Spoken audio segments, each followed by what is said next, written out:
Teori segitiga api. Teori segitiga api ini terdiri dari sumber panas, oksigen, dan bahan bakar. Adapun bahan bakar terdiri dari benda padat, benda cair, dan gas.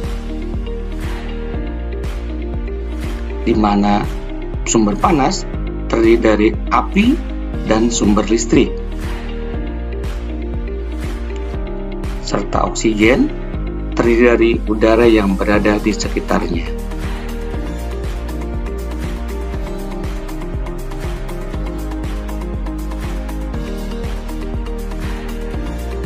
Klasifikasi kelas kebakaran. Adapun kelas A, di mana sumber kebakarannya berasal dari kayu, kertas, ataupun baju, dan bisa dipadamkan dengan menggunakan air. Dan kelas B, sumber kebakarannya berasal dari gas ataupun minyak, dan metode pemadamannya bisa menggunakan dengan busa. Dan tipe C, sumber kebakarannya berasal dari listrik dan bisa dipadamkan dengan menggunakan dry powder. Untuk kelas D, sumber kebakarannya berbahan dari bahan logam. Apar jenis pemadam CO2. Ini adalah komponen dari tabung CO2. Pada saat proses pemadaman, tabung CO2 ini akan menghasilkan gas dingin. Dan gas dingin inilah yang nantinya akan disemprotkan untuk memadamkan api pada sumber kebakaran.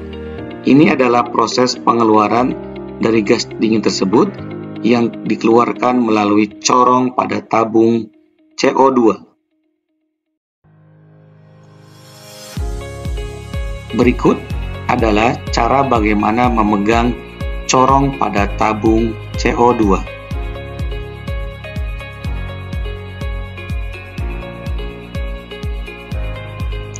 Apar jenis pemadam foam.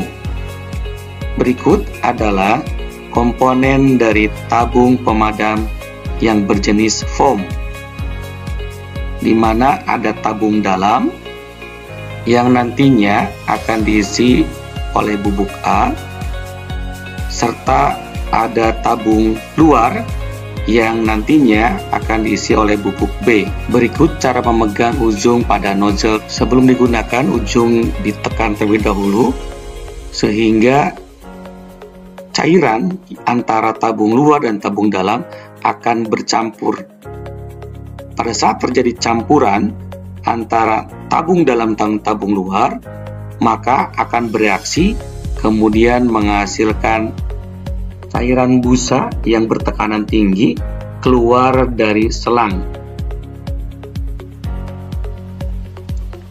Untuk lebih meningkatkan tekanan, maka tabung harus diputar atau dibalikan sehingga tekanan dari atas akan menghasilkan semprotan yang lebih maksimal pada proses pemadaman.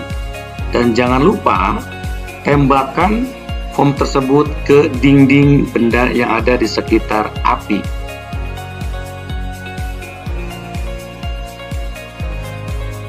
Apar jenis pemadam dry chemical. Ini adalah komponen pada tabung pemadam dry chemical, di mana dalam tabung tersebut terdiri dari serbuk-serbuk bahan kimia, di mana pada tabung dry chemical terdapat gas yang akan menghasilkan tekanan tinggi untuk menyemprotkan bubuk kimia keluar. Berikut adalah proses bagaimana keluarnya bubuk kimia tersebut dan bagaimana cara memegang nozzle pada tabung dry chemical. Adapun jenis apar dry chemical ini sangat cocok digunakan untuk sumber pemadam kebakarannya yang berasal dari listrik.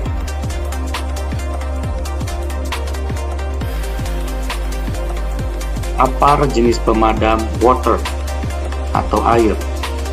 Ini adalah komponen dari tabung yang berbahan jenis air atau soda acid water extinguisher,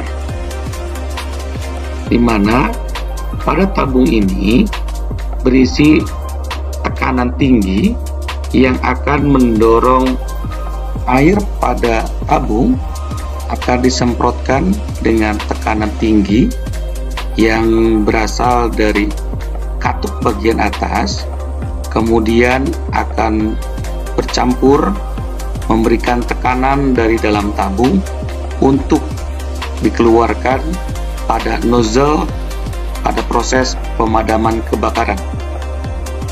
Berikut adalah proses bagaimana keluarnya air dari tabung dengan tekanan tinggi. Kemudian air tersebut akan disemprotkan melalui nozzle pada sumber kebakaran. Dan ini adalah proses pemadaman kebakaran dengan menggunakan jenis APAR yang berbahan air. Alat pemadam api tetap. Alat pemadam api tetap digunakan untuk memadamkan api dengan skala besar, di mana komponennya terdiri hidran, selang, dan nozzle. Dan ini adalah proses pemadaman kebakaran api tetap atau APAT. Proses pemadaman ini harus dilakukan secara berkelompok dan terorganisir dengan baik antara ruang mesin dan ruang anjungan, serta petugas-petugas yang sedang melakukan proses pemadaman tersebut.